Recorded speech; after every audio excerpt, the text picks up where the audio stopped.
While you're rocking with us at Toxic Radio, don't forget to check us out on social media.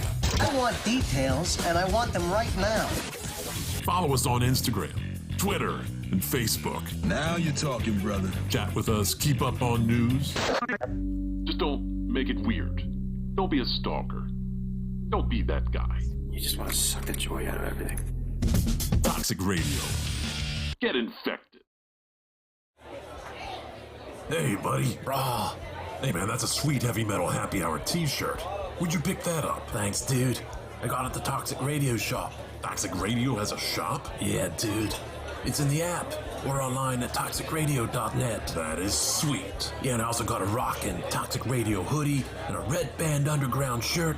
Dude, I'm gonna look so rockin' at the party tomorrow. Well, I think you look pretty now. Oh, wait, what? The Toxic Radio shop is a place to get all your Toxic Radio gear. Shirts, hoodies, stickers. Find it at toxicradio.net or on the app. Don't buy it safe. Buy it toxic. Hey, where you going, man? All sports talk shows are the same, right? I am bothered by everything. You gotta go back to football school. You call on this guy, it's just immeasurable. Wrong. In a world filled with talking heads more interested in their own celebrity than actually knowing the sports world, it's hard to find the people who really care about sports first. Look no further. Wire to Wire has it all covered. These guys have the knowledge and the cred to back up their opinions. No hot takes to get attention, just straight up opinions. Know anyone else who correctly called the 2020 World Series and March Madness? How about 70% on the NFL and NCAA football last year? You don't. Bottom line, these guys know their shit. They aren't doing it for attention, they're doing it for passion. Wire to Wire, live every Wednesday, 8:30 Eastern, only on Toxic Radio and wherever you find podcasts.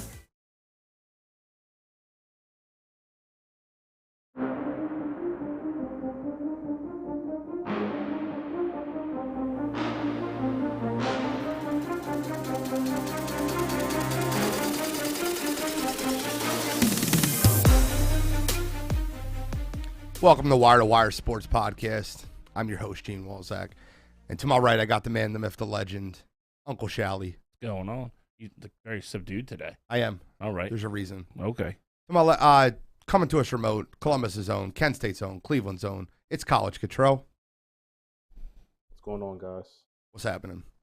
We got a lot to get into today. We're going to talk about my favorite fighter fighting. I'll be very excited for that. We got the NCAA basketball. We're going to give our predictions on who's going to win the tournament before seeing the bracket, obviously, before conference tourneys. Injuries, a lot of things like that could change our ultimate pick, but it'll be our first reaction. We are going to have a March Madness pool this year. We have like 5 awesome prizes. Me and the guys have went over it, and we're going to announce a couple of them today, a couple more next week. We're going to talk about the NFL Combine and the Kyler Murray situation with his crybaby agent, whatever he wrote. And then we're talking about the Sixers and James Harden and what they look like. But the reason I'm in a somber mood tonight, the reason I'm a little agitated, is because we had planned to talk about our MLB pitchers and catchers list.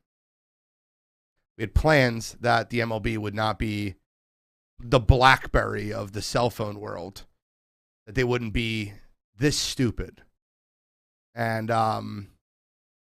push baseball back for us. And I'm going to be honest with you, man. I was so looking forward to opening day, free agency, pitchers and catchers reporting. And I was so excited yesterday because I thought they were going to come to a deal when they extended the deadline. They had good meetings up till 2 a.m. They extended the deadline to 5 p.m. We thought we were going to get a deal done. We didn't get a deal done. And I have a very strong side that I am on. And I'll talk about that. But I'm absolutely heated that the MLB is suspending at least the first 2 series. They seem very way off still. They're putting out bad press. I hate what the MLB owners are doing right now. But before I start and give my rant, let me pass to Shally. I know that he's been chomping at the bit to get into this. So, Shally? Yeah, I mean, listen, there's a couple.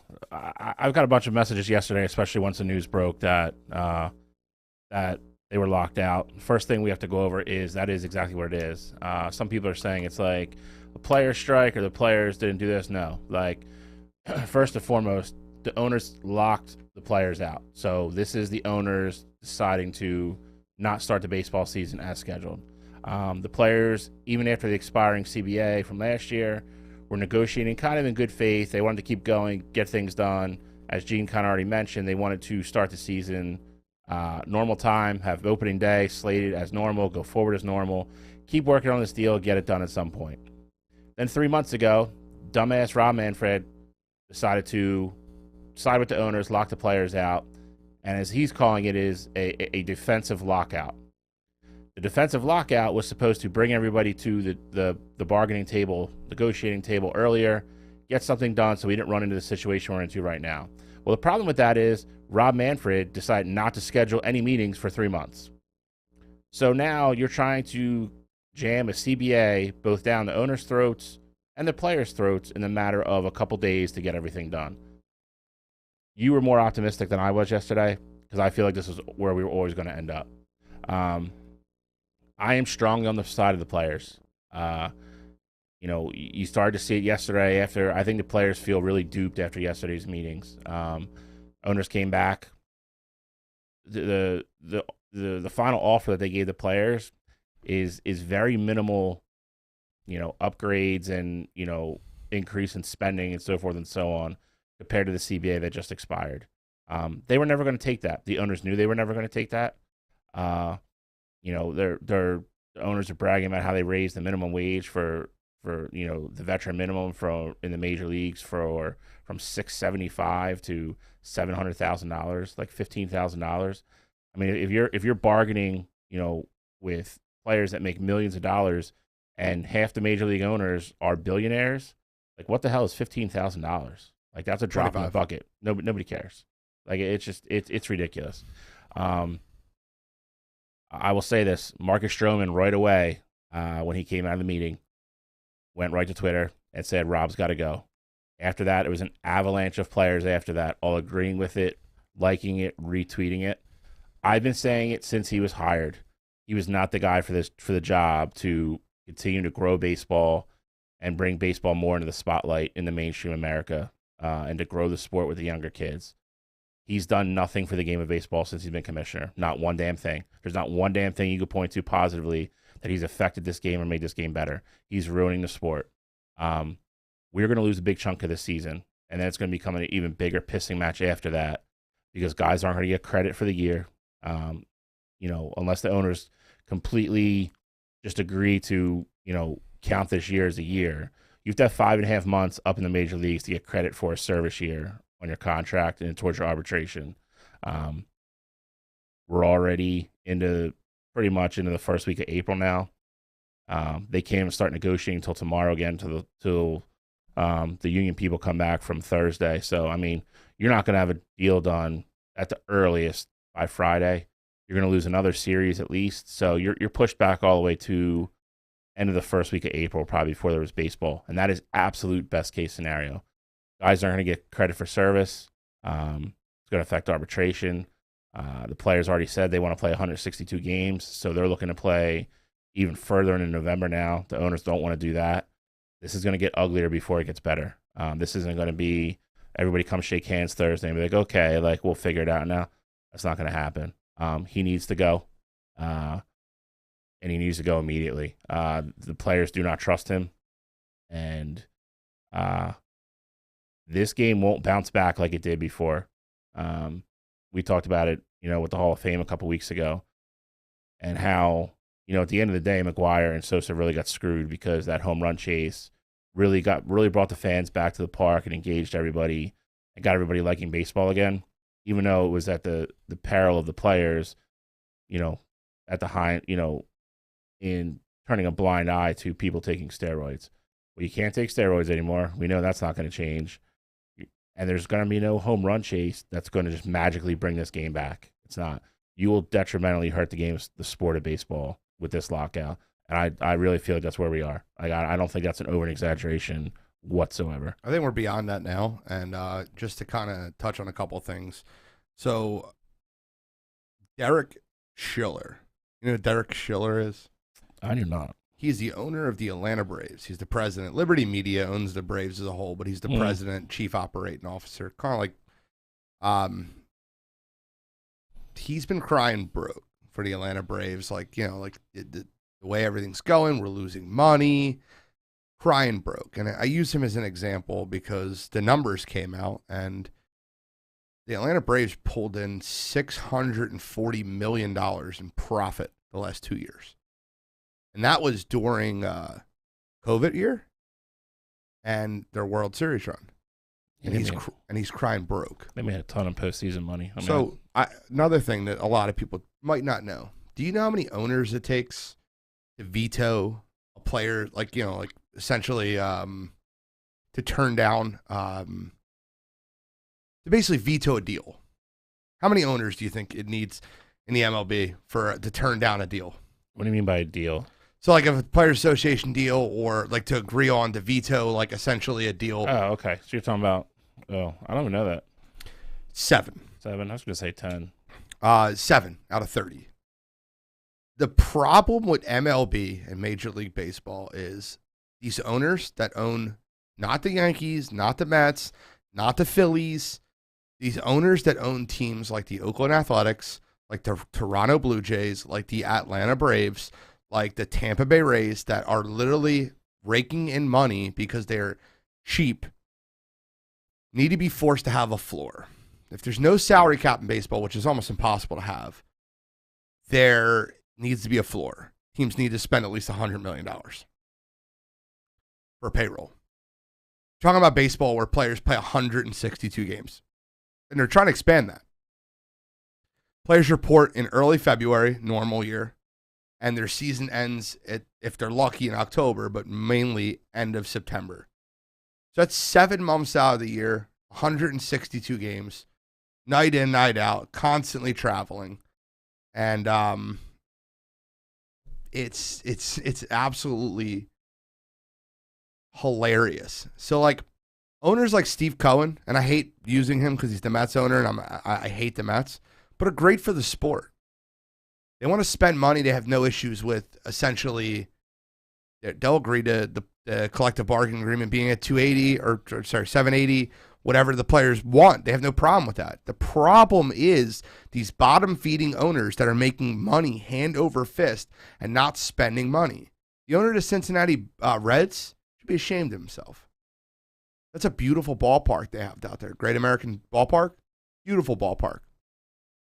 But if you're not going to invest in putting people in seats, invest in players, and invest, another statistic came across. Do you know how many baseball players, professional Major League Baseball players that do not make $1 million a year?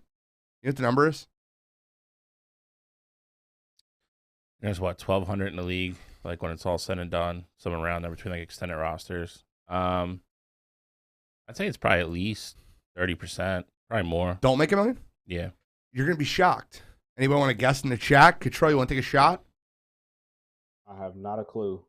70% of people that play in Major League Baseball do not make $1 million.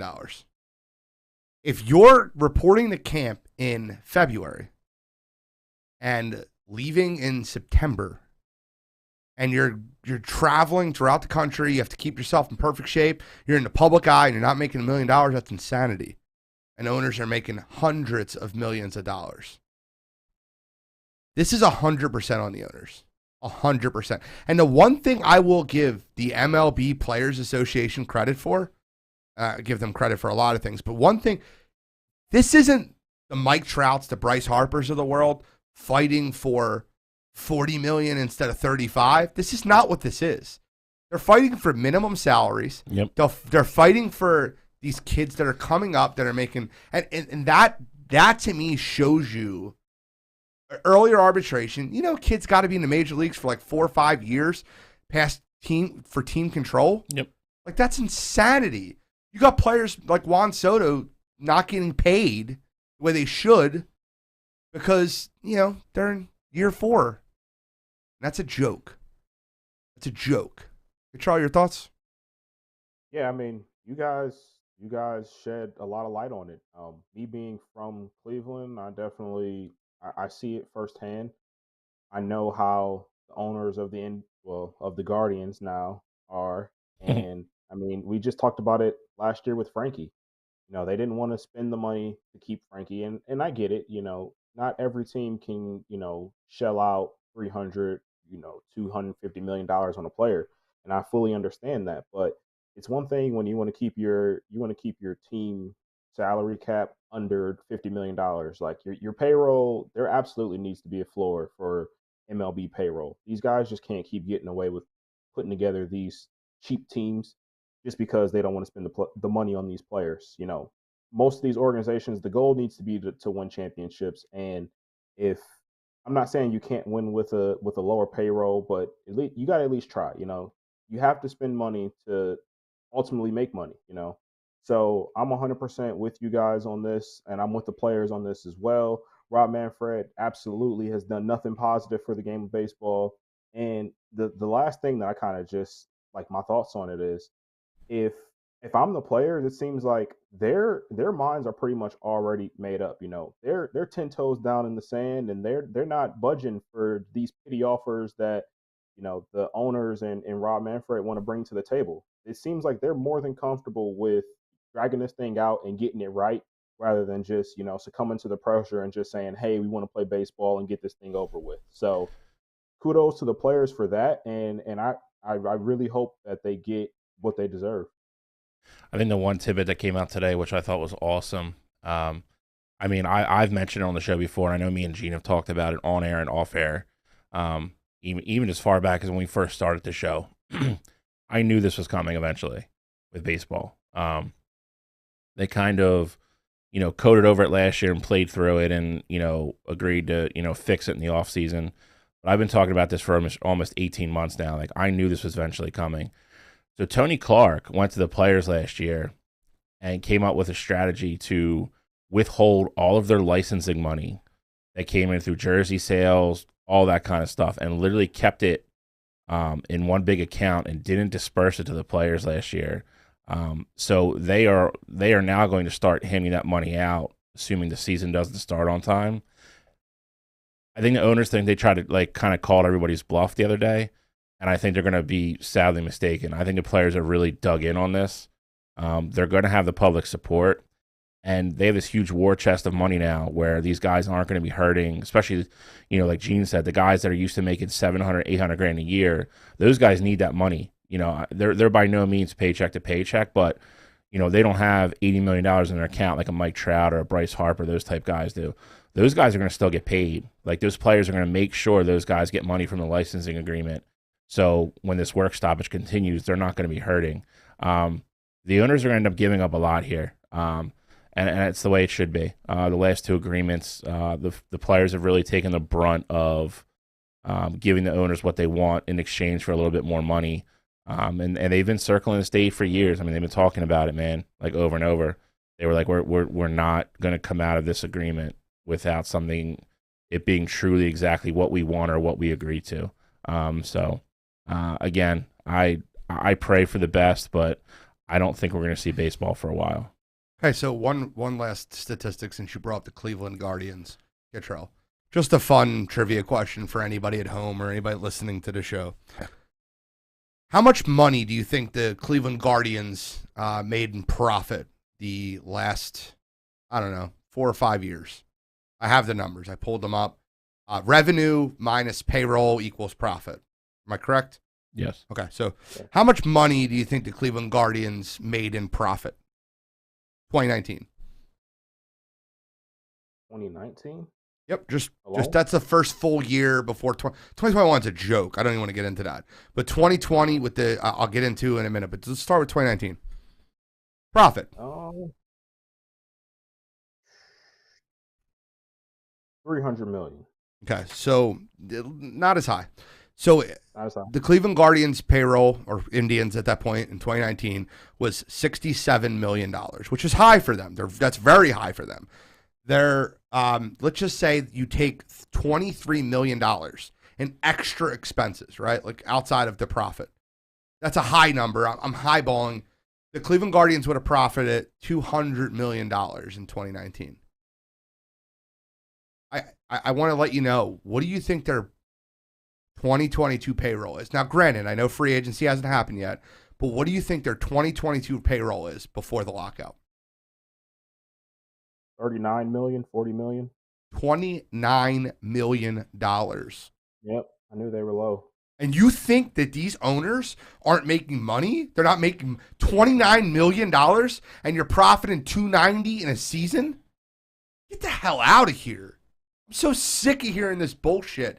It's an absolute joke. Teams that are this cheap need to sell their goddamn teams. You know Steve Absolutely. Cohen? Steve Cohen tried buying a baseball team for 5 years. He put offers in for the Royals, the Blue Jays, all these cheap teams. Like, I'll take them. And, you know, they got lucky because of the situation that happened with New York where the owners happened to sell the team because of the divorce that ended up happening. He ended up getting his favorite team.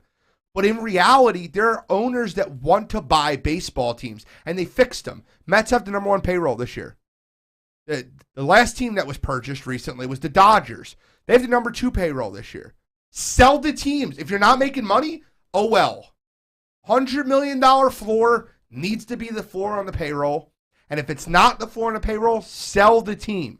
If you can't make profit at a $100 million payroll, sell the team. There are people that want to buy it. These owners are greedy, and it's scummy. Well, it's funny you brought that up because that's one of the biggest things to argue about, which is the CBT tax, which is the competitive balance. And it's for the smaller teams that aren't high revenue teams. They get all that kicked back to them at the end of the year. You know, I think COVID is the owners are relying too much on the COVID year, and they're not realizing that the players aren't dumb, and the owners kept all the TV money for the playoffs that year, which actually had record ratings because everybody was still locked down at that point. So when playoff baseball came around, everybody freaking watched it. And the owners kept all that money. They kept all the TBS money, all the Fox money, all of it. These owners aren't losing money, like Gene said. And if you think they are, if you're on the ownership side, Do some research. Yeah, do some research. Just a little bit. None of these Major League Baseball teams are operating the red. None of them. And I hate how they say they're losing money. They're not. Even in 2020, the 2020 shortened season, they didn't lose money. No. You know, the Guardians or the Indians or whatever you want to call them in 2020, you know they $117 million, and they got to cut their payroll in half because the players had to agree to half the pay. Well, the crazy thing about this upcoming year, you said it's what, $29 million? I mean, I would say probably half of that's probably Jose Ramirez. $20 million. $20 million. So, I mean, that means the other players on the roster are split $9 million. Think about that. Yeah.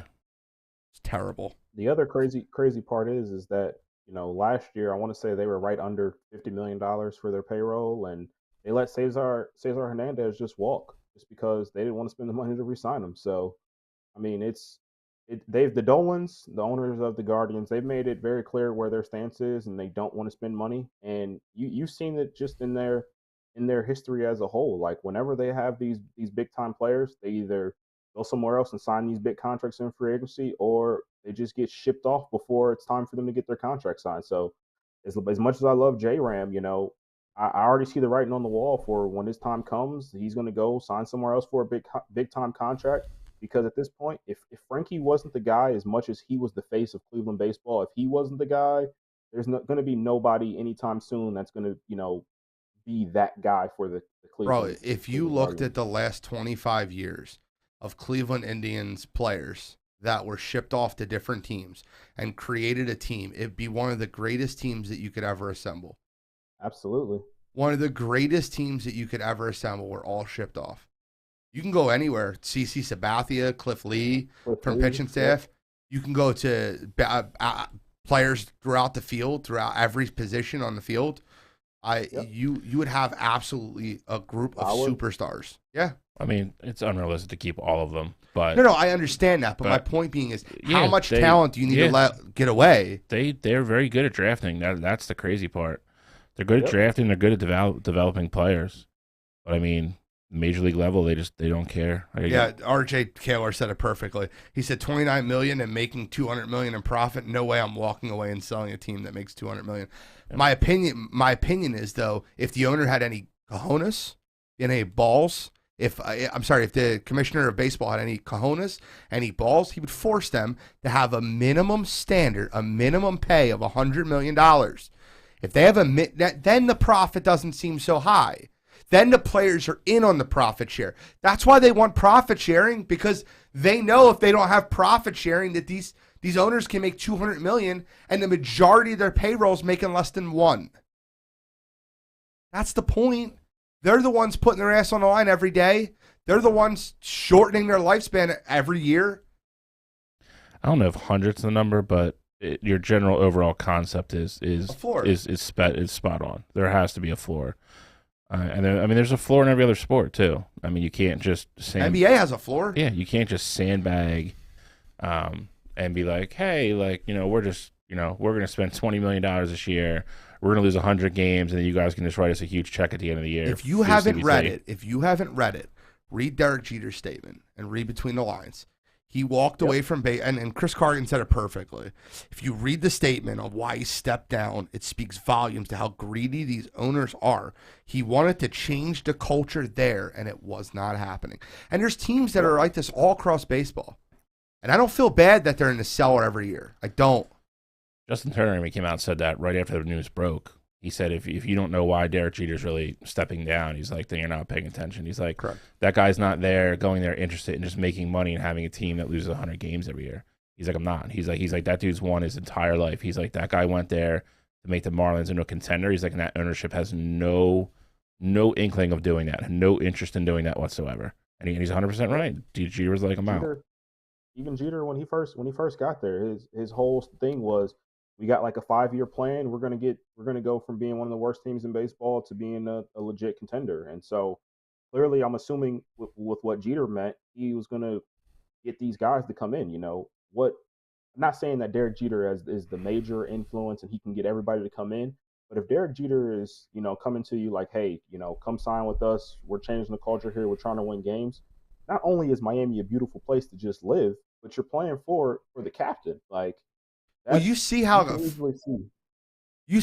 a free agent spot that is in the NBA, in the NFL. People love going to that city and other franchises. Sorry, Cottrell, I apologize. Well, you don't have the tax down there either. That's why I mean, you see so many athletes that even don't play in that city. They live in that state. They live in Florida, or they have a residence there where they can claim as primary because there's no taxes. Like I know it's stupid, and not to go off course, but like 90% of the wrestlers, like professional wrestlers, they all live in Florida because there's no tax. You can't tell me that Derek Jeter's not going to recruit guys to come play for that organization. And it's just, especially a beautiful ballpark. Fans have given up on that franchise. Yeah, it's just like, I'm not going out to see this shit. I mean, you can make an argument that both them and the Rays should be relocated somewhere. I don't think it should be relocated. I think it should be forced to sell. I think Miami would be a perfect spot for someone to go watch a baseball game if they actually put a competitive team on the field. All you have to do is look at 1997 and 2003 when they were in a playoff run and how packed that place was in September and October. That's any city though. Like Atlanta's a perfect example. I agree. They have a brand new ballpark which is gorgeous. They draw 20,000 a night during the week, and the playoffs come and you can't get a ticket. Like it's that's part of it too. I mean, you can't punish the players because like Atlanta moved their ballpark like 45 minutes outside of the city. It's up, you know what I mean? Like that'd be like the Phillies being like, hey, we're the Philadelphia Phillies, and their stadium being like where SBA is. Like that's what Atlanta did. And like they're like, all right, like all these city people, like they're just not going to games now during the week because you got to leave and then drive an hour back into the city. You know what I mean? But again, who made that decision? Ownership. So like the players have to pay for that? No. Yep. No. Joke, dude. Well, he's got to go. Hopefully we'll talk about baseball a little bit more. Hopefully something gets taken care of. I'm trying to be optimistic. I can tell my other two hosts are not. Nope. But let's move into something that's a little bit more exciting. My favorite fighter fights this weekend. And I've made no qualms about it. My favorite fighter is Jorge Gamebred Masvidal. And he is fighting Colby Covington, and the main event this weekend. And we can talk about the other fights on the card. Like there's, Dos Anjos, his fight, got changed. He's fighting Renato Moicano, who got moved up from the undercard. Bryce Mitchell's fighting Edson Barbosa. These are cool fights. Cowboy Oliveira, who's on a 3-fight losing streak. He's fighting Kevin Holland, who's on a 3-fight losing streak. Somebody's got to win. Yeah, that's why they're putting him in there. But the main draw for this card, We have a majority draw. Fuck. and the main draw for this card is just one fight. And it's just one fight because of how bad the blood is. You listen to all these interviews. You listen to, there's so many sound bites from this. And it is, man, I could not be more excited to watch this fight. I've not been this nervous before a fight. This, like, geared up because I want someone to win so bad. And then before Eddie Connor. And I was obviously on the losing side of that one. Hopefully it's not as lopsided as that come Saturday. I'm with you. Like, I will make, I know we're going to pick at the end. I want Masvidal to win this fight. I don't like Colby at all. I 100% believe Masvidal and his team's side of the story. I don't buy Colby's BS excuses whatsoever. Like, there's nothing about me like that when I watch that guy talk that I think like he's genuine and not just absolutely lying through his teeth. I want Masvidal to win. I went back and I really dug into this more than I do like normally, because I was really wanted to get like a good feel for it. So I went back to 2016. That's 11 fights for Jorge, 10 for Colby. In those 10 fights, Colby is 8-2, and his 2 losses are both to Usman. Whereas the other side, Jorge is 5-6 in his last 11. He has 2 losses to Usman, obviously, but he lost to Benson Henderson, Stephen Wonderboy, Demian Maia, and then Lorenz Larkin. My biggest thing is I think Masvidal is definitely the more emotional fighter. I think if he can come out, I think if this fight ends in the first round, I would almost guarantee you that Masvidal wins the fight. I would bet large amounts of money on it. My concern with him is that he gets too emotional. He's a guy that fights with his heart on his sleeve. Like, he is that guy. He goes in and he's like, I'm in here to fight. Like, we're gonna bang, and whatever happens, happens. I think Colby's gonna be the more control of the 2 fighters in the cage.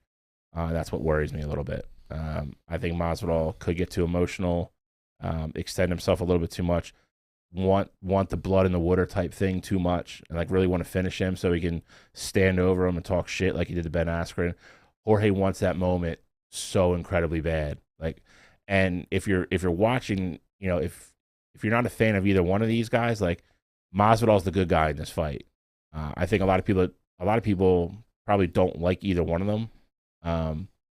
Because of their personas, but if there was a good guy, bad guy, Masvidal's the good guy in this fight. I just don't know if the good guy's going to win. And I get that. I mean, the odds tell you what you want to know about that, about who they expect to win. Colby's a -330 favorite. Jorge's a +260 underdog. And I'll get into my prediction on the fight when I get there. Control? So you want me to go full prediction or just Give me full prediction. Okay, so I love listening to you. I'm gonna tell you exactly how it is. Then I know how much you love Jorge. Just knowing how much you love him, you might not want to watch this fight. Colby is going to absolutely dominate this fight. We're gonna see a 5-0 Colby decision win. Jesus. It's going to be 50-45, might even be 50-44. You never know with Colby. I think Colby just has all the tools to beat a guy like Jorge Masvidal. When it comes to knockout power, Jorge has more of that. When it comes to just striking, just standing up, just give me Colby Covington. I think he's a better striker than what Masvidal is, and obviously he's a better wrestler than what Masvidal is. So I just don't see any way outside of knocking him out that Jorge Masvidal can win this fight. And the reason why I don't see a knockout happen is because Colby Covington has taken so many of Kamaru Usman's just haymakers and he got knocked out the first fight they had, but one could argue that it was early stoppage. I'm not going to argue that, but if you actually go back and look at it, one could argue it was early stoppage. I don't think that Colby had enough to defend himself to keep that fight going. But if you argued it, I wouldn't mind too much. And then the second fight, I mean, he took Kamaru's best shots and kept putting it on him. So I think Colby's just going to have more in the tank, and he's just the better fighter, and he's just going to dominate this fight. Bill, give me your full prediction on the fight. I am I think my end prediction is going to be the same as Cottrell. I don't think we're getting that lopsided of a fight. There's too much hatred. Like I said, Masvidal is a guy who feeds off the emotion, feeds off the crowd. He's if this fight goes 5 rounds, which I don't think it's going to, but in that situation, if it does, Masvidal is going to win a round or two. I don't see him going in there and just absolutely getting dominated in that fashion. For me, at the end of the day, to Cottrell's point, though, Colby is just the better, more well-rounded fighter. But again, it's a fight. You lock 2 guys in a cage who hate each other. Masvidal can knock you out with either hand. He lands that one magical shot. That could be it. So I am not as...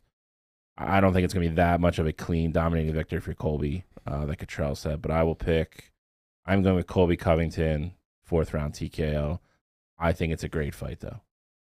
Okay, so Dante, you gave me. Can you throw Dante's comment on the screen? I think that both of them, and I think they're both very accurate comments.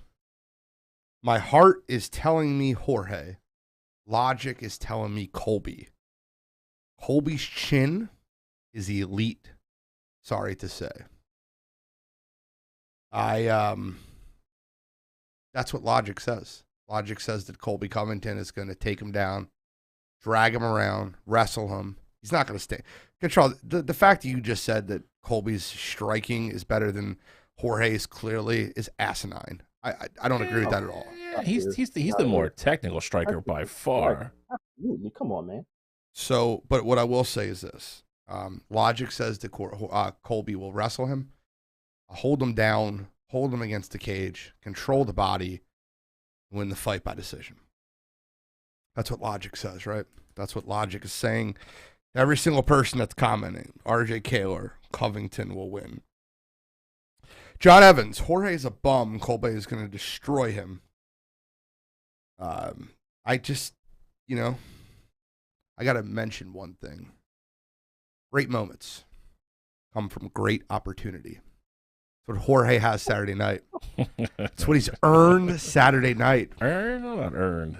If they fought 10 times, he might lose 9. But not Saturday night. Because Saturday night is Jorge's time, and he's going to shut him down because he can. You sound like Brucey from The Longest Yard now. Listen, I'm gonna say something right now. If this fight wasn't so personal, if Colby didn't take shots at Jorge's children, his religion, and make it that personal. Listen, I believe everything Jorge Masvidal says. I don't think anything's for show. You watch Colby Covington after the Usman fight. He's like, yeah, love you, bro. You know it's all for show. It's very notable that Colby Covington changed his persona to stay in the UFC because he needed to try to sell fights. Oh, it's all shtick. It's all shtick. Jorge Masvidal said, listen, there's 2 fighters in my career I've absolutely hated. One is Ben Askren, and the other one's Colby Covington. Or anywhere I want to fight them. If we're in the street and I see him, you have a free pay-per-view. I hate this man. And I truly believe that Jorge Masvidal has been plotting and planning, doing everything he could to train. You're talking about workout buddies. They went back and forth. And Kamaru Usman has had plenty of interviews about this fight. They've been asking him about this fight multiple times. And he said 2 things. He said what each fighter will learn about each other in this fight. What he said for Jorge is he said he's going to learn that Colby Covington has elite endurance and a chin that is elite. Just like Dante said. What he said about for Covington, what Covington will learn about Jorge is that it is not going to be as easy to tackle him and hold him down the way it was for you to do that when you guys were training together. Jorge in fights, and he's fought him twice, is incredibly hard to hold down and keep down. I think that if you literally guaranteed me no knockout, I'd have to tell you Covington would win the fight. I'm not doing that. I'm saying that Jorge Masvidal catches him with the one-hitter quitter and knocks Colby Covington out. I truly believe this man when he says Obviously, I don't think Colby's going to be in critical condition, but I truly believe that this man is going into this fight wanting to put Colby Covington into critical condition in ICU the next morning. I really, really believe that. And I will say it again and again. For this night, Saturday night, Jorge Masvidal by knockout. That's my take. Sounds That's like you were cutting a Jorge promo. Like you were the beginning of his hype video or something. You know what? You're probably right, and I know I'm very emotional about this fight. And I'm not gonna kid you. Logic tells me everything that's been telling you. It's been telling everything that's been telling Dante. But I ride for Jorge, man. I love the guy. I don't like Covington at all, and I'm gonna bet with my heart on this one, and I'm gonna go behind Jorge Masvidal and really just believe in him. And you know, a funny story, but Jorge's fights, the last fight when he fought Ben Askren, he was nearly a 3-1, 3-2 dog when he fought Ben Askren. Ben Askren was a heavy favorite in that fight. The second fight he's walked into as a big dog versus opponent he hates. That was a little different though. Ben Askren had a lot more hype around him. Colby, we've seen what Colby can do against the elite in the UFC. Ben Askren was coming from a different company where, you know, it was just it's different. I get your point though. You know, I'm sure Jorge likes his back against the wall. That's why he goes and fights Kamaru on short notice and things like that. But I just don't see it from him. I wouldn't be surprised if he knocked him out, but that's literally my only way, and I just don't see that happening. Couple other things I want to mention on the card, because we all gave our predictions. I think Bryce Mitchell submits Edson Barbosa. If not, he dominates him to a unanimous decision. I think that Barbosa takes his head off. What? You really? I think Barbosa knocks him out. Head kick or what you head kick. I think that that's definitely possible. Bryce is a wrestler. He's going to try to take him down. He could walk into a kick. I understand that completely. It's going to be a hump fest. I think that Dos Anjos and Renato Moicano will be an awful fight. I think both of. I think Dos Anjos is way past his prime. Way past his prime. And I think Renato's not ready for this moment. Just my take. And I think Alex Cowboy Oliveira with the upset over Kevin Holland. There's quick notes on the fights. Who do you like in that fight, Kachow? I'm a Kevin Holland fan, so I'm rooting for him. Yeah, I'm Holland too. And the other one, I like RDA. I mean, I probably like RDA too. I think that Moicano, I can't say his name. Moicano, I think that he's just not ready for this moment. I just don't believe it. RDA's been in that moment a million times. Yeah. And like I said, I don't, but I think Alex Oliveira wins that fight over Kevin Holland. Any other comments on the UFC fights, Bill? The only thing that matters Saturday night is Greg Hardy loses. I wasn't going to give him. I wasn't going to give him any play on this. He shouldn't be on the pay-per-view. I hope he loses. He's a scumbag of a human being, and I didn't want to give him any play on this show. As long as he gets knocked out again, I could care less what happens the rest of the fight. Now, the other news I want to bring up for UFC quickly. I want to address it because so many people have mentioned it in the comments. They're asking about Cain Velasquez. Our stance on this is, and this could be, if you guys have a different stance, you guys speak for yourselves. But I want to make sure all the facts and everything comes out about it before I fully speak on it. There's been a lot of rumors come out, and I tell people, I learned my lesson with Henry Ruggs. I want to see all the facts and all the situations come out before, I heard Henry Ruggs got in a car accident. I posted prayers to Henry Ruggs and then realized what happened and realized I was an asshole for posting that. I didn't know when I posted it.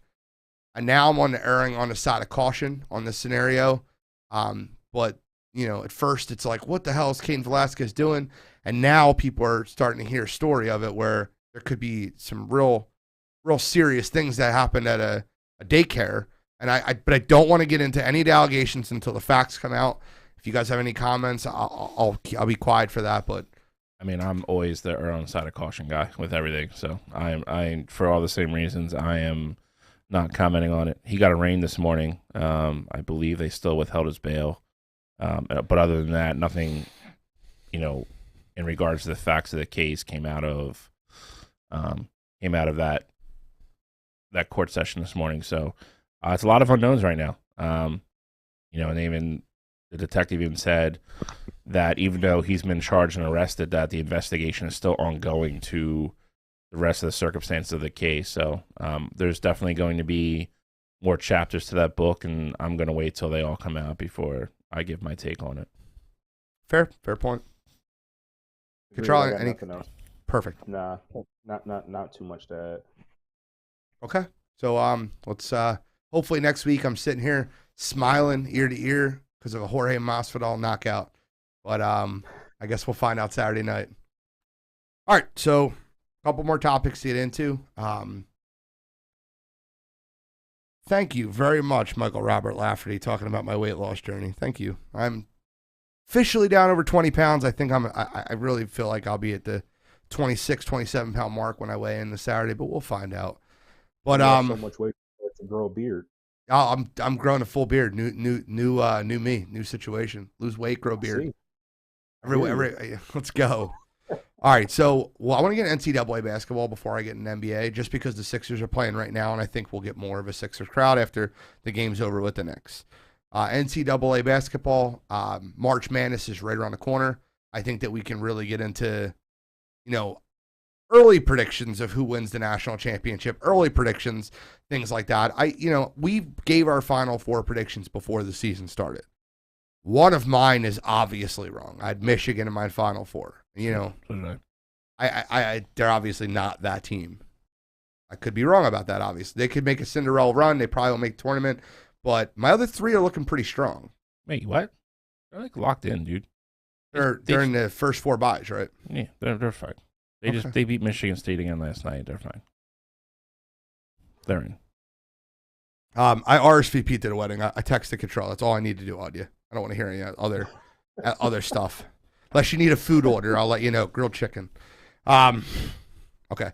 So NCAA basketball, I have 3 out of my Final Four teams that I think that still look good. Let's get into it. Guys. All right, Control, you're college, Control. I want you to pick the order. Who gives you first, second, third? I'll give you mine first. And Gene, if you want to go second, Bill, round it off. Just because I feel like Gene, at least last week we were very much on the same page about how we felt about a lot of these teams. So I feel like we're going to be somewhat on the same page again this week. So I don't know. But I'll go first here. If not, then show me I'm wrong. But so are we just giving who we think's going to just win it all, or you could say who's going to win it all. I'm going to say who I think the 2 teams that play in the finals are, just because I think it'll be fun. But I really only ask you guys to give me who you think's going to win it all. And obviously the brackets matter, the conference tourneys matter. But I'm going to give you my final 2. All right. Well, one of mine is going to be a team that I had in the Final Four to start the year. I think the Duke Blue Devils are going to be your national champions, and I think Pablo Banchero is going to be the one that leads them there. For me, I've always been consistent about, I think that guard play is one of the most important things in the NCAA tournament. You need consistent guard play, and you need consistent defense on the perimeter. So I think Duke is a team that has that, and not to mention they have that emotional aspect behind them. Everyone knows this is Coach K's last season, and Duke's always trying to win a national championship, but you have that extra motivation now with Coach K, and I think they're going to get it done. I think they're going to do it over the Baylor Bears. Baylor is a team who I've kind of been up and down on. I didn't think they were as good as they were last year, and they're not, but they are still pretty impressive. They have good guard play, and the thing with Baylor is that they're a team that plays good offense, and they can also fill up the stat sheet on the scoreboard. So I think Baylor's gonna make it through, and we're gonna see Duke over the Baylor Bears in the championship. Okay. Shall we? You're next, bro. Okay, that's fair. I'll go next. I have a matchup of Paulo Banchero of the Duke Blue Devils. Damn, you're all over this Duke Kool-Aid. I've been on Duke all year. They're one of my Final Four teams. My 3 Final Four teams that are still available are Gonzaga, Duke, and Purdue. It might be a battle of the number 2 and number 3 picks in the NBA draft, though. I like Jaden Ivey and the Purdue Boilermakers. Even though they lost 2 straight, even though they're down, they'll probably end up being a 2 or 3 seed come tournament unless they're winning the Big Ten Conference tournament, which they can easily do. Wisconsin's a fraud, dude. They're not. Yeah. I like Purdue, but I like Duke over Purdue in the finals. And I think Paolo Banchero is the tournament MVP. I think he's the best player coming out of this draft. Yes, Cottrell. What did I tell you? I knew we were on the same page, man. We're 2 peas in a pod. So Brian Peterman said Duke ain't winning shit, and Purdue will be a second-round exit. So I'm looking forward to your bracket. But what I will say, who'll be a second-round exit, and I wanted to bring this up today because I've really done a lot of research on college basketball. And I'll tell you who I think is a fraud. And it's somebody that Cottrell likes and thinks that could make a big run. I think Johnny Juzang and the UCLA Bruins are a fraud. I think they don't make it past opening weekend. I think everyone's buying into them over the situation that happened last year and the run that they made. And I think that they have no defense whatsoever. And I don't think disagree with you. I just think experience matters. And they're somewhat of a deep roster just because they brought so many guys back and they have some talented freshmen. So I don't disagree with you, but I do just think that experience is going to help them. Fair. Yeah, Charlie. I think UCLA is a lot going to depend on where they're seated. Like, I think they need a little bit more of a favorable. They can't play a team in the first week where, to Gene's point, that if they have like guards that can really score, UCLA is in trouble. They don't play defense. I've watched them enough the last 3 weeks. But I am going. I am not. I'll say this: if Duke wins the national championship, then the whole damn thing's fixed. It's fixed. So it's they got fixed, a really good team. It's fixed so Coach K can win a championship on his way out. Buying it. I don't think it's fixed. I just think they have a really good team. It's rigged. They win. It's rigged. Just because you hate Duke. With extra motivation. No, I think Duke's very good. My problem with Duke is they have no depth. They get anybody in foul trouble or any of their starters don't play well. That's when they lose games. But I mean, again, it won't surprise me if they're there at the end whatsoever. I just think if they start trashing people or some shady stuff happens, it's fixed for Coach K. I'm sticking with that story. I'm going with who I've been on for a while now. Who I think they play in the final game has changed, and I'm going to. I'm just going to go with my gut on this for now until I see the bracket. I'm going with Auburn over Arizona in the championship game. Wow, I love it. I think Auburn's a fraud, but I love that you're picking them. They're the best player in the country, but that's it. They have 2 bigs that can both play well. They can shoot. Bruce Pearl's a good coach. I think he's been close enough times. If he's ever going to make a run, it's going to be with this team. I love the prediction. I'm going Auburn over Arizona in the championship game. I think if Arizona and Auburn play in the championship, I would go with Arizona, but I love the prediction. That actually made me excited. I love the balls behind that. I'm big on Arizona. I like Arizona. Auburn, I'm with you. Auburn they're frauds, man. Gene, you said it last week. They're gonna be a 1 seed, and depending on which 8 seed they draw, I might have the upside special brewing. But you never know, though. I thought Gonzaga I wouldn't say frauds, but I didn't think they were as good last year as the 1 seed, and they just went out and dominated everybody. So stranger things have happened.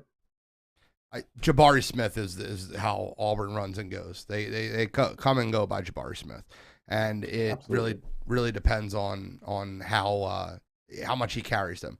Very Cade Cunningham-ish. I know they're different players. I get it, but that's how Oklahoma State was last year. They went how Cade went. The rest of the Auburn team is way better than the Oklahoma State team. That's fair. Fair point. Just you don't know how good they are in that SEC conference. I just don't know how good they are. I think that there's just a few teams. I actually think that coming out of the SEC, I really believe the best teams that are Kentucky and Tennessee. I don't think Auburn. Yep. Just my opinion, though.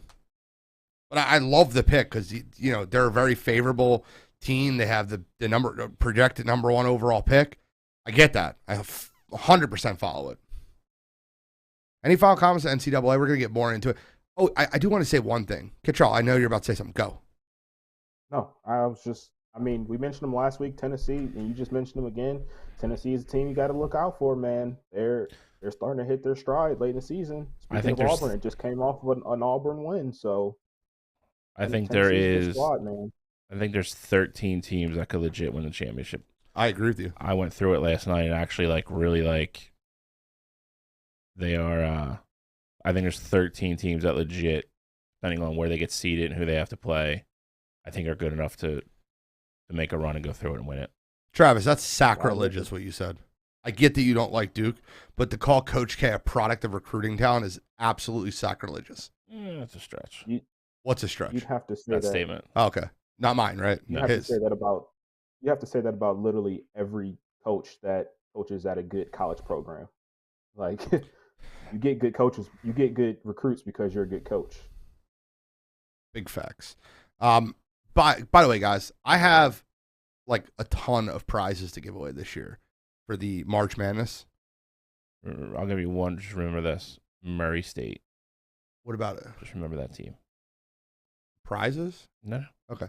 Murray I have State. a ton of prizes. We're going to have a huge bracket this year.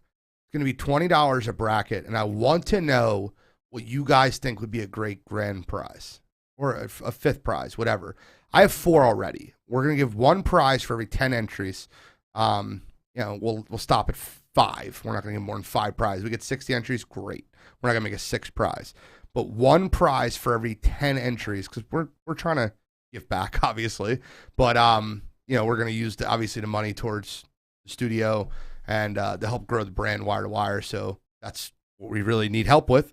So it's $20 a bracket. We'll be selling them, and I think that we can really we have a lot of really cool prizes. I know one is a DeAndre Swift Speed signed helmet, full size helmet, signed.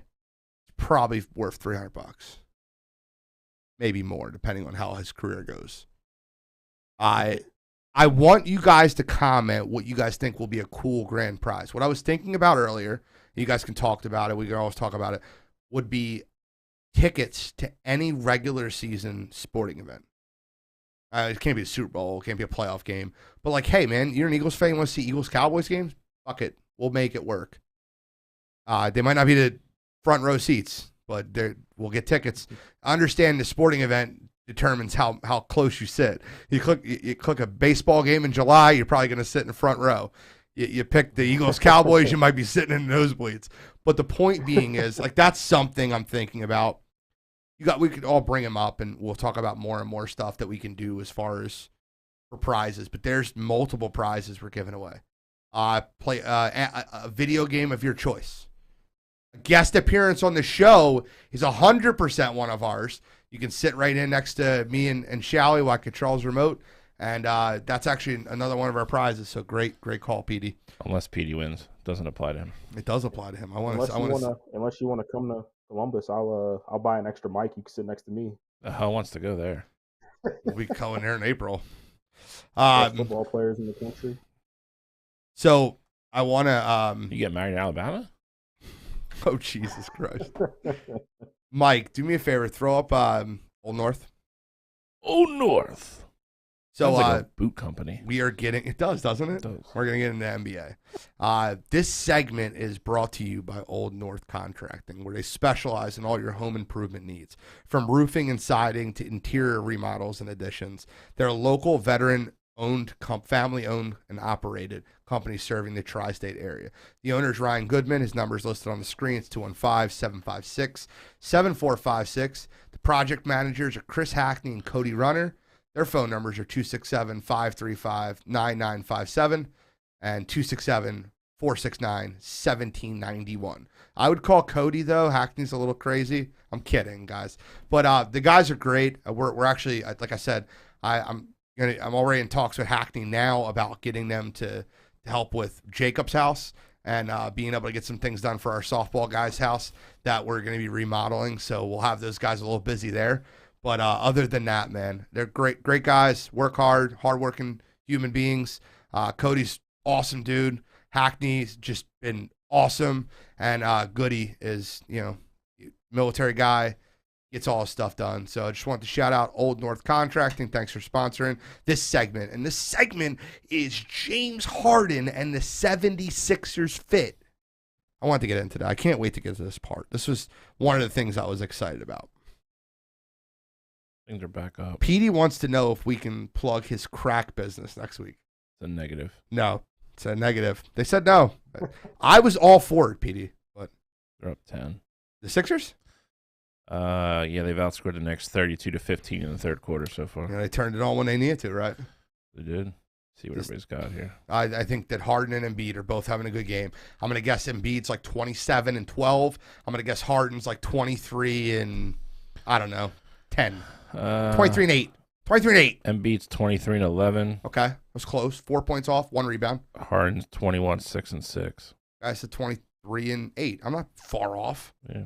Not bad. They've taken, yeah, I mean, it's pretty much on par. The two of them have taken more than half the shots. What do you think about James Harden and the 76ers? I think it's a great fit. I mean, I think it's everything we thought it was going to be. I mean, it probably then some, to be honest. I thought the first game might be a little bit of struggle. Just the floor spacing and the freedom Joe has now it's a problem. I mean, I do want to see them play Milwaukee and a couple other teams, but I mean, the Knicks aren't bad defensively. They're going to smoke them twice now in a row here. It's as a coach, it's a problem. I mean, you can't just take the role away and take JoJo away because James will. I mean, we've seen that his whole career. James has no problem just standing there bombing threes all game, and if he's on, he's going to kill you. I think it's a great fit. I mean, again, it makes them better. I mean, I think it's something we all agreed upon. They're a better basketball team now. I think it was great that Harden took the fat suit off as soon as he left Brooklyn, and now he's in shape Harden again. That he's in shape Harden, and that miracle icy hot that he had. I'm glad to see that worked on his hamstring. So, everything's coming up roses for the Sixers right now. I'm all right with it. So I made a comment in our group chat, and I'll continue making that comment, and you guys will continue arguing it, and that's fine. I don't mind it. Tyrese Maxey is the third option on this team. Tyrese Maxey is the third option on this team. Tobias Harris has been relegated to the fourth option. And I will say this. This is what Tobias Harris needs to do. Guys, I'm not a huge fan of Tobias Harris's contract. It's not Tobias Harris that's the issue. It's his contract that's the issue. I can't get that production out of a max player. I need to get him traded in the offseason, and I need to get a player in here that can be a third star for Embiid and Harden. He doesn't bring anything special on the defensive side of the floor. He's not a very good defender, period. He's not a great shooter. He's not an elite shooter. He hits the open three, which is what you need him to do.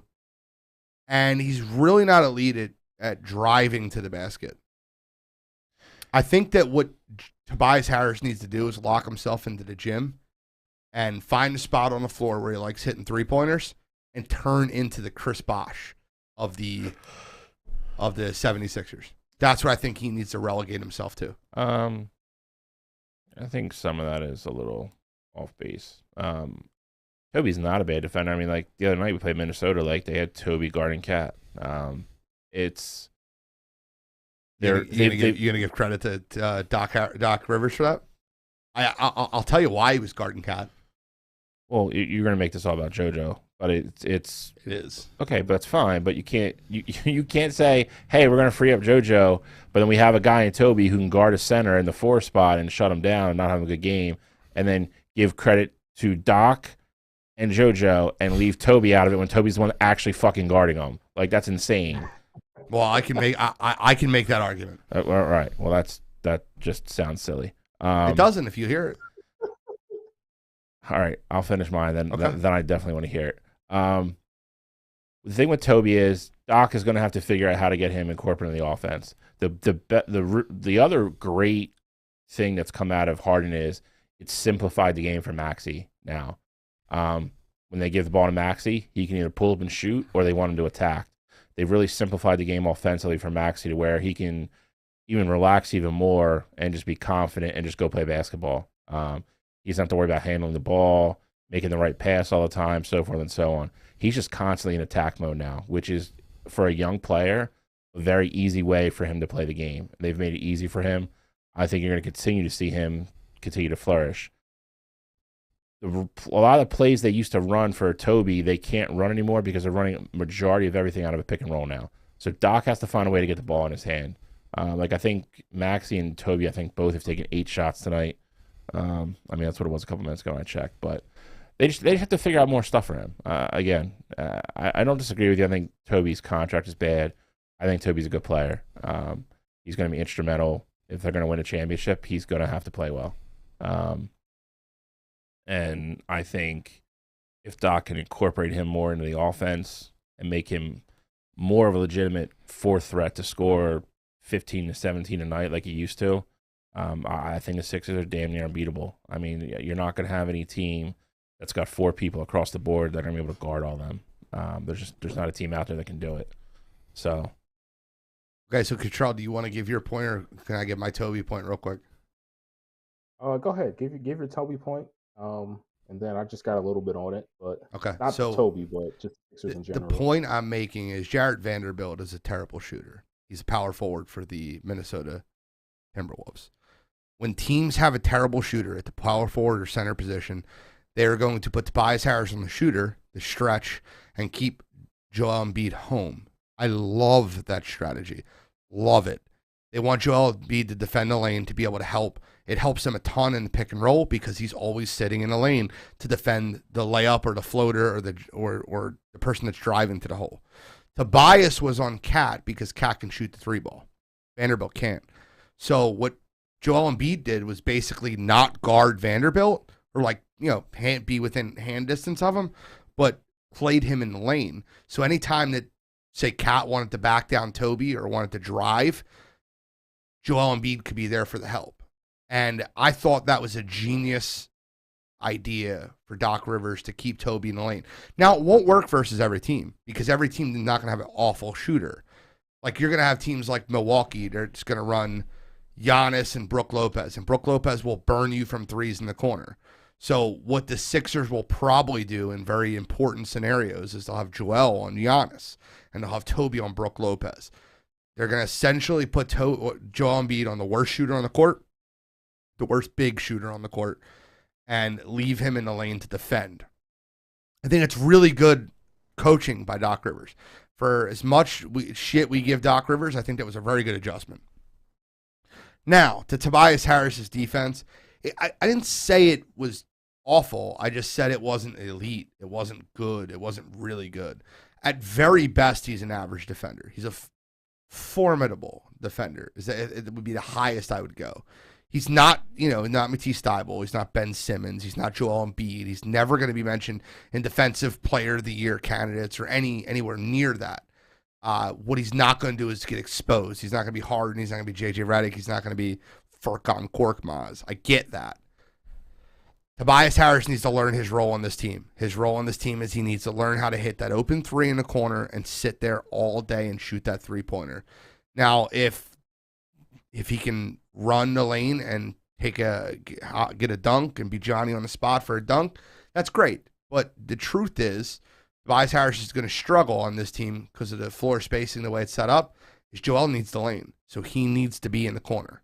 He cannot be taking a second defender towards Joel, who's already getting double teamed. So that's my opinion, and that's what my opinion on Tobias guarding Karl Anthony Towns, which I thought was very smart. He was guarding him at the 3-point line. Obviously, every time Karl Anthony Towns tried to back Tobias down, there was Joel right there with the help. And that's you put a more athletic defender on him on the perimeter, stop him from shooting the 3-ball, and you have Joel in the lane to help the double team. Control? Gene, all I heard was you show some love to Ben Simmons. After that, I completely tuned you out because I was just so caught up on that. But you do you. The way you guys still defend that coward drives me nuts. Hey, I'm just saying. I just heard you show him some love, and I'm like, whoa. He's a good defender. He's Bruce Bowen. Good for him. But anyway, the Sixers, they've looked good so far. The one thing that I do want to keep in mind here is that I think we were all pretty much on the same page, is that they absolutely needed to move on from Ben Simmons. Bringing in a guy like James Harden was 100% going to make the team look better, just because you were missing second second superstar. And so you get a guy like James Harden, and I'm not surprised at all that he looks as good as he does in that offense. Of course, it makes it easier for Joel Embiid when he has a point guard that can actually shoot the ball. It helps out with their floor spacing. It helps out with pretty much everything for them. The one thing that kind of just gives me a little bit of call, not too crazy. I think that it can still be a really, really good team in the East, but I just don't want to put too much stock just yet into beating the Knicks and Timberwolves. Outside of that, though, the only other thing that worries me down the way is that their bench isn't strong at all, and you have Doc Rivers, who's a coach who's notoriously known for having these awful rotations. So that's really the only big thing that I see that can hinder them down the road. I told you guys before, I don't think this James Harden deal makes them the best team in the East. I still think once Ben Simmons comes back, the Nets are going to be a better overall team than what the Sixers are. But the Sixers with James Harden, they look good right now, and they're definitely going to be one of the teams to beat in the Eastern Conference. Okay, so you said a lot there, and I agree with some of it. Once again, I want to go to the wire line. Bruce Bowen could shoot, though. Ryan Peterman. Thank you. Tobias Harris just hit a second three of the game, which was a big three to put them up 8. Puts him at 12 points for the night. That's what he's going to be relegated to. And that's what I just want to continue adding what Tobias Harris going to be. So I figure he scores probably another 2 to 4 points again. If him and Maxey are both scoring 16 every night, and he's at least a threat to where you have to cover him and pay attention to him, they're very hard to beat. I agree with you. That's Toby. Toby's going to do Toby. Toby will be fine. I just feel like you moved from Ben to Toby. Now Toby. Totally different. Toby's the new Toby target. didn't make as much money as he did. I don't think anyone would have an issue with what and Toby you're is. not wrong. I'm finally starting to realize that. Gene's consistent with that.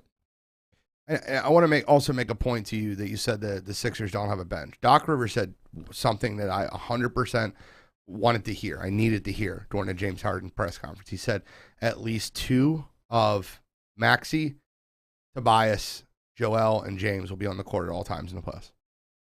He said that. Yeah, it sounds good now. That's fine. He also he's not going to do the bench lineup thing. Is what they were referring to. He can because we don't have the bench to do it. Our bench. Listen, if you're going, I don't think we're as thin as Cottrell just said. I think we might be more thin than that. I think if really? if you had to say there was a guy off the bench is Paul Millsap. If you had to say what is the absolute glaring weakness, Shake's terrible. One glaring weakness of our team. Like if you were like, hey, you to write a capsule of all 8 teams to make the playoffs. That is 100% the number one. I think our weakness is we really don't have very many good on-ball defenders. I think we have 1.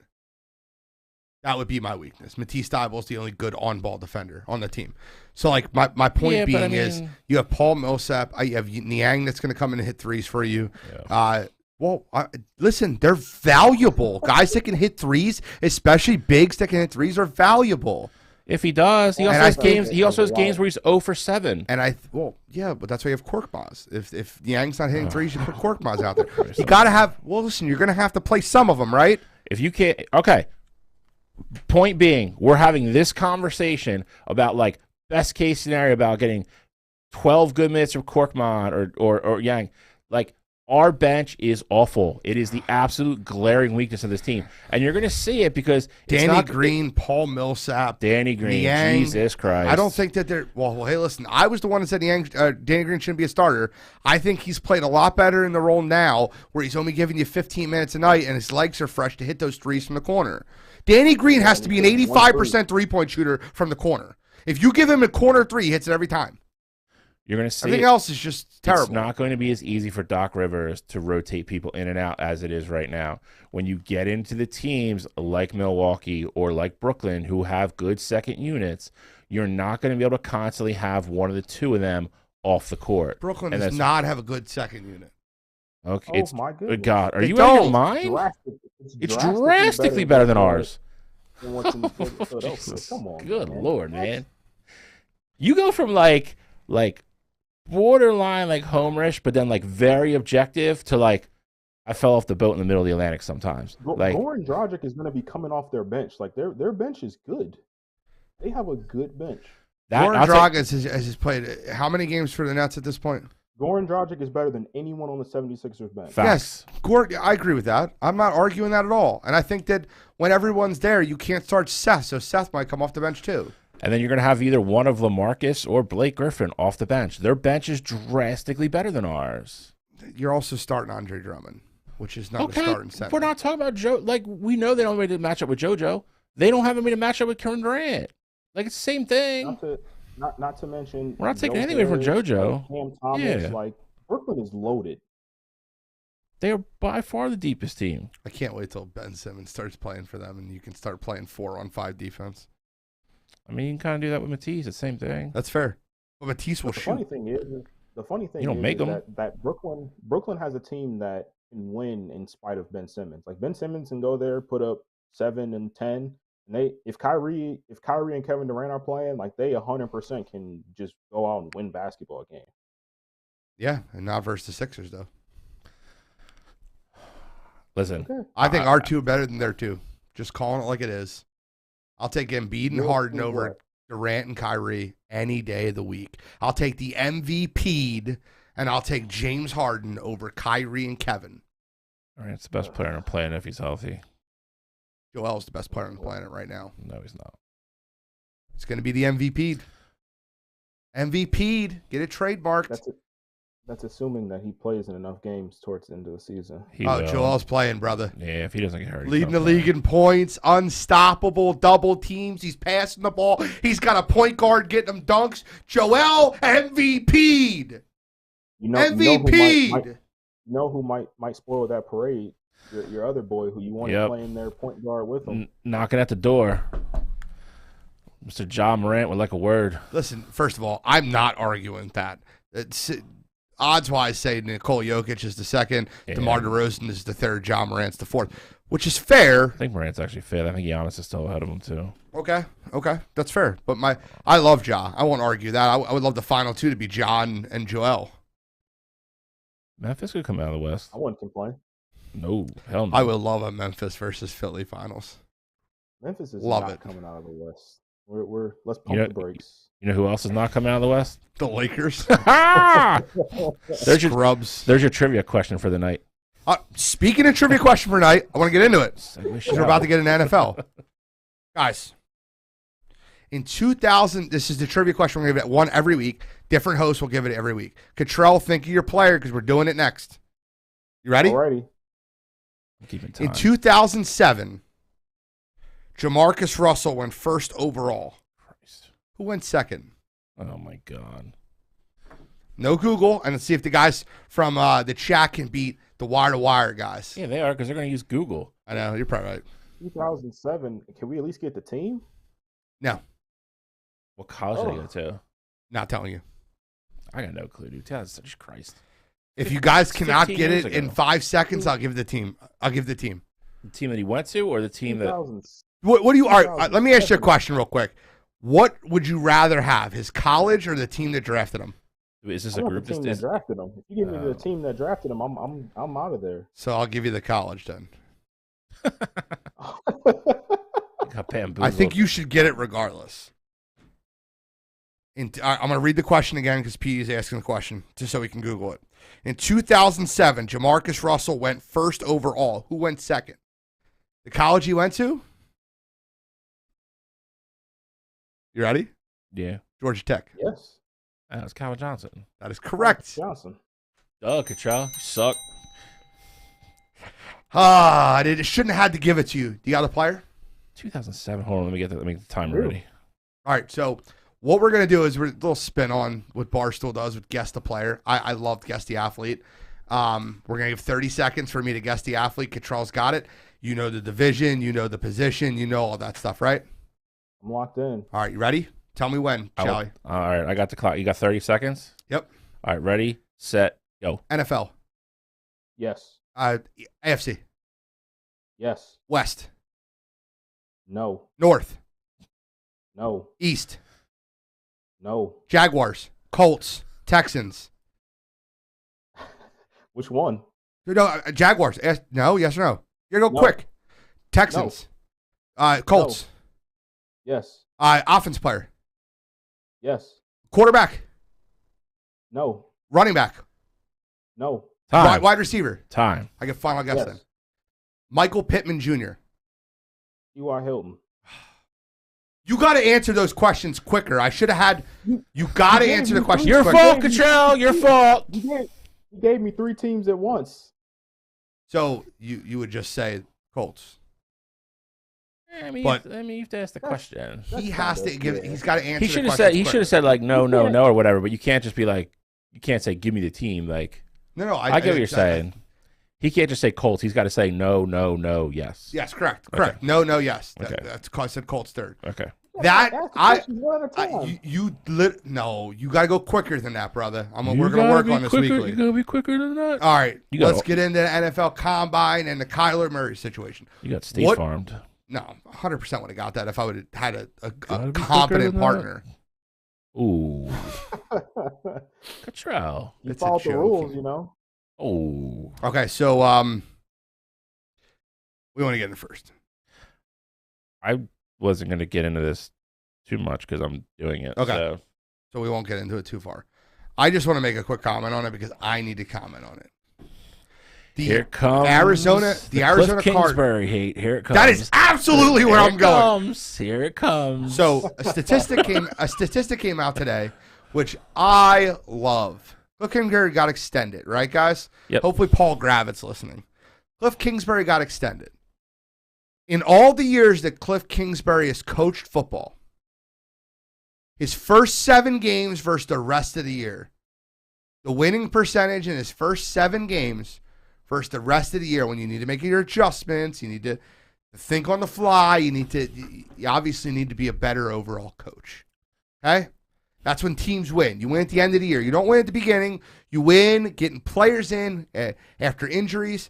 So Cliff Kingsbury, guys, let's just go over this. What do you think his record is for the first 7 games of every year he's played? Well, last year he was 6-1. So Every year since he's played. Every year. College included. I mean, they started 10-2. I don't know. I'm asking you first. I don't know. I mean, It's 62 games. 63 games is the total. 63 games is the total. He's played 7 games. What? with that? 43 and 9 times. 43 and 20. You're almost exactly right. It's 42, 20, and 1. Damn. What? Do you know his record the rest of the year? This is silly. I don't. No, it's not. No, it's not. It is because who was the starting quarterback for all those games? Patrick Mahomes, Kyler Murray. Yeah, but when you're We're talking, all right, so when you're okay, in so we're talking about college, pro. We're talking about college too. We're talking about college The too. front half of your schedule is soft. Yeah, that's So of yeah, course that's you're a. going to win those games. It is, dude. That's when you play like Southwest Missouri Technical State. Like that's like, What? like come on, Come man. on, That's a man. cherry picket stat. You're better than that. Especially college. He's 20 and 52 in it after 7. Because that's when he goes with Patrick Mahomes and has to go play Oklahoma, has to go play Texas, has to go play all those teams, and they lose because Texas Tech is a 3-star football school. Cliff Kingsbury. Just like Kyler this year, started 10-2. They went to the back end of the schedule. Look at the terrible losses and how terribly Kyler played in some of those games. Not to He mention- came in. mention He lost to the Colts on Christmas with half the freaking team missing. Lost. Yeah, you're right. Cliff Kingsbury did lose that So game. did Kyler Murray. Played terrible. It's fair. I'll trash Kyler just as much. Okay, as- then we're good. Then we're good. But We're Cliff good. Kingsbury should never been extended. That's an absolute joke. And you can make an argument that Kyler doesn't deserve a contract right now. I agree with you. All right, we're good then. So what's the point? That's it. Let's roll. We're ready. Let's But go. you have the number 1 pick and you're not developing him, right? That's nothing to do with coaching? Is it all coaching? No, it's not all coaching. No. So okay, bro. Me and him have both said numerous times, we're not saying Cliff doesn't play a part in it. You make it 90-10 like Kyler plays like Mahomes and the Cardinals still lose games. No, It's Kyler 75-25 now. No. It is. Trial. 75-25. It's like Doc Ben all over again. That's what it is. It's 75-25. There's no way. Cliff Kingsbury stinks, okay? Kyler Murray is a petulant baby that's been given everything his entire life. He's been a 5-star recruit since he was a sophomore in high school. He's had his ass kissed from high school to college to the pros. He is a baby, period. I'm not saying anything good about Kyler Murray. The shit he's pulling this offseason is a joke. His talent level is through the goddamn roof. And if you gave him a competent head coach that put him in his fucking place, he'd be a lot better. Cliff Kingsbury, at very minimum, is a bottom 10 coach in the NFL. I'd say bottom 5. And he got extended to 2027, which is a joke. He's never been good anywhere. He got an NFL job off the back of Patrick Mahomes. I'm tired of hearing Cliff Kingsbury. Then he got the number 1 pick and got Kyler Murray. You went from Patrick Mahomes to Kyler Murray and haven't won a playoff game ever. Ever. In his whole career. And he gets extended to 2027. That's a joke. His whole 3-year career. College show. There's no playoffs in college. You gotta make the Final Four to be a playoff game in college. Did he win a bowl game? I would go with no. I would go with no. Patrick probably won one. All right. Let's get into the combine. I want you to tell me a player that you think will move up the board and a player that might move down based off the combine, and then a player to look out for that you think will skyrocket out of the second round into the first round or from the bottom of the first round all the way up people's boards. I have a few. I was gonna say you might want me to go last because I got plenty of names to shoot off here. I'll go first if you want. You want to see how the trend is going? Go for it. Treylon Burks will move up people's draft boards. I think he's the best receiver in this class. Ooh. I love him. Huge fan. I think the combine is going to make him look a lot more like DK Metcalf. That's exactly how I see him. I think he's got more Jalen Reagor in him than he does DK Metcalf. Really? You think he's a bust? Could be. I completely disagree with you. He's a big receiver who goes up, makes the big time play. Makes the big time play. That's why he wouldn't be Jalen Reagor. With questionable hands. I shouldn't say questionable. He can catch. He's just not consistent. I do think that he can be one of the top. I think he will be one of the top receivers in this class. Absolutely. I think he'll be one of the first 2 picked. But I'm curious to see about the combine. You mentioned DK Metcalf. You think he goes sub 4.4? I think he'll run 4.39, 4.40, right around that area. He's around 4.4. He's fine. I think that Treylon Burks is the best receiver in this class. I think he'll be the number 1 picked receiver. Who's going to fall down people's boards, and I'm telling you right now, it's going to be a beauty if the Philadelphia Eagles decide to wake the hell up. Best linebacker in this class, Nakobe Dean. He's small. He's undersized. He's not going to bench well. He might run decent, but the combine will hurt his stock. He will go from being a tweener, like an early teener, to a late teens, early 20s pick. I think that he'll drop about 10 to 15 slots specifically because people look at his size. And that's not the way. I'll tell you what I see in the guy. Me and Ray Dininger agree 100% on this. I listen to Ray Dininger break this guy down, and it's exactly what I see. I see a baby Ray Lewis. Obviously, you can't say he has a career like Ray Lewis. I don't care. I love this kid, Nakobe Dean. Give me Nakobe Dean, and I'm telling you, he will transcend your defense. I think he's ability to be a very good player. I think he's better than Devin Lloyd, 100%. And Devin Lloyd's predicted to go ahead of him everywhere. Yeah, I mean, he's predicted to go like early 20s pretty much every mock I've seen. Listen, like size, if you're going to play linebacker, size does matter at some point. Like you have to be, if you're going to be a smallish linebacker, you have to be exceptional at everything. He's a good enough athlete to run coverage-wise. He's probably going to struggle a little bit more at the NFL level against the run because you're having bigger guys come at him that can block. I love him. If the Eagles took him, I'd be happy as hell. I understand a little bit of knock on him, though. It's also one of those things where I think people put too much stock in the combine. Like, you always have one guy that runs, like, way faster than they thought they were going to or benches more, blah, blah, blah, blah. And these guys rise up the draft board and end up being bust. At the end of the day, they have to be able to play football. I really don't. If you can bench 40 times and then only bench 38, I'm not picking a guy. And teams do that crap. Like, I can't stand it. I would love Nakobe Dean to be here. I think he'll be there when we pick. I have a whole different conversation about what I think the Eagles are going to do, but I think there's a decent chance he ends up on his team, to be honest. I really do. Because anybody you think that will shoot up at boards based off combines? I think Malik Willis is going to go higher than he should go. 100%. I wanted to save the low-hanging fruit. I think he is. I think he's going to have a good combine. Yeah, of course. He's a very good athlete. Like he is. I mean, he's going to. Yeah, I agree with that as well. Where he was originally Auburn, I believe. Yep, and he's scared of competition with Bo Nix. I think. I mean, there's a lot of people thinking he might go off the board before Pickett, which is, I mean, Pickett has his own issues as well, but I think he's going to perform very well physically. I think it's all going to depend on throwing with him. Like that is a knock on him. He has a little bit of, he there's a lot of things they were even mentioning it today on NFL. He's got Jalen Hurts in him. He's got a better arm than Jalen. Doesn't read it real quick. Struggles with difficult throws in the tight windows. That's tough for me. But I think he's going to go to the combine and probably dazzle with certain things. And I think some team's going to fall in love with him and they're going to pick him. Quick couple thoughts before I go to control. I think Malik Willis is one of the biggest busts in this draft. The team's going to draft him to be their franchise quarterback. I think he stinks. I think the best two quarterbacks in this draft are Matt Corral and Kenny Pickett. I would go with Matt Corral because he had the balls of playing a bowl game. Control? I don't think Corral's going to go the first round.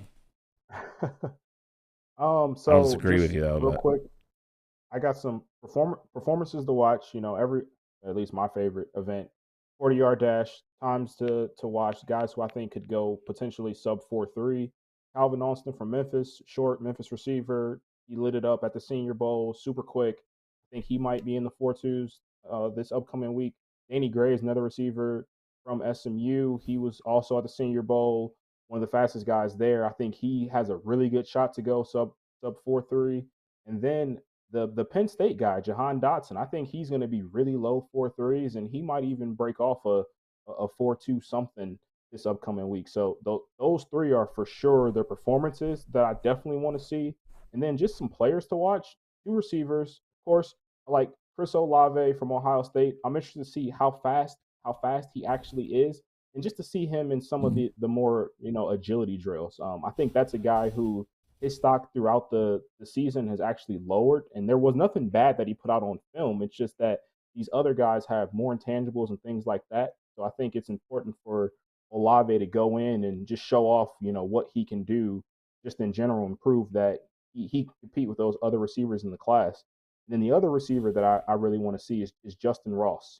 Justin Ross is a guy who in 2018, you would have thought he was a shoo-in to be a first-round pick 3 years later. But after a few injuries and just poor performances on the field, he's just kind of fallen off the wagon. But I think him being as big as he is, he's a 6'4" receiver, and I think he's going to run pretty fast and look pretty good in drills. I think he can really help his draft stock.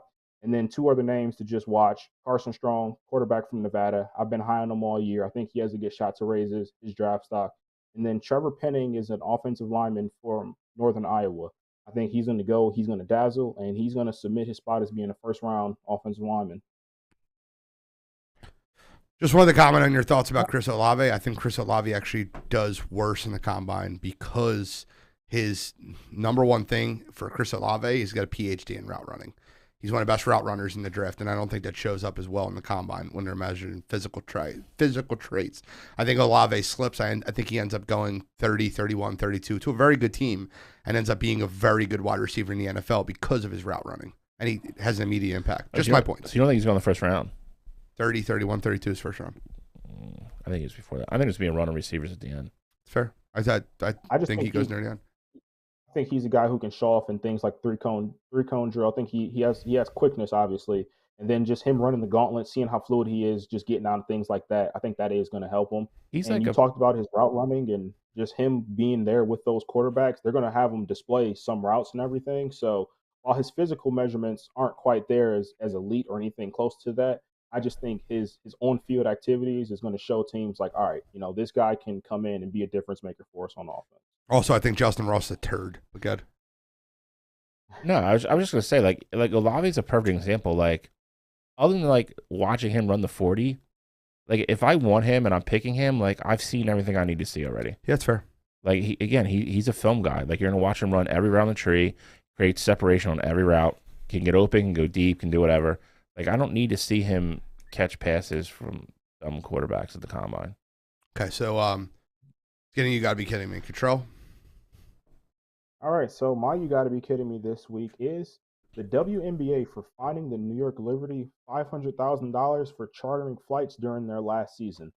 So, for those of you that don't know, in the WNBA, it is illegal against their rules for them to charter flights. So, basically, these professional athletes just have to fly in regular planes, just like everyday people. I mean, obviously, they are regular day people, but if you're a team owner and you have the luxury and the money to fly your team out, there should be nothing in the rules that say you can't do that. It came out a couple years ago or last year, somewhere recently, that the WNBA decided against it.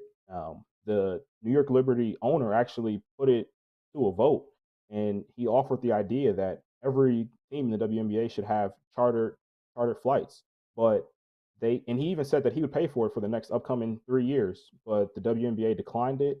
And so for that, just disrespect across the board there, and to even say that the Liberty's owner they were almost going to threaten to remove him from being an owner, just possible sanctions like that. It's an absolute joke, and the WNBA deserves so much better than that. So for that this week. Come on, you gotta be kidding me. Go ahead, Charlie. I didn't read that story till today, and that story is insane to me. But I mean, he covered everything in it. I mean, you wonder why like women get mad about sports. That's a perfect reason why. I'm going with Kyler Murray. If you're not aware, Kyler Murray, a couple weeks ago we talked about it, scrubbed his Instagram of all references to the Cardinals, pretty much threw a hissy fit because he wasn't extending yet. There's only been like 7 quarterbacks ever that have been extended after the 3rd year. He thinks he's better than all that. Then his doofus lawyer / agent, I'm not sure what he is, which is ironic because he's also the agent for Cliff Kingsbury, puts out a memo pretty much blasting the Cardinals. In it, he made Kyler sound like he was better than everybody else, that other people on the team weren't as good teammates as Kyler, that the Cardinals don't believe in Kyler, and a list of so on and so on and so on. Just made Kyler sound like a very selfish player. Did Kyler no favors with that team or with him in the locker room. To Gene's point, Kyler and Cliff Kingsbury are kind of just attached at the hip at this point.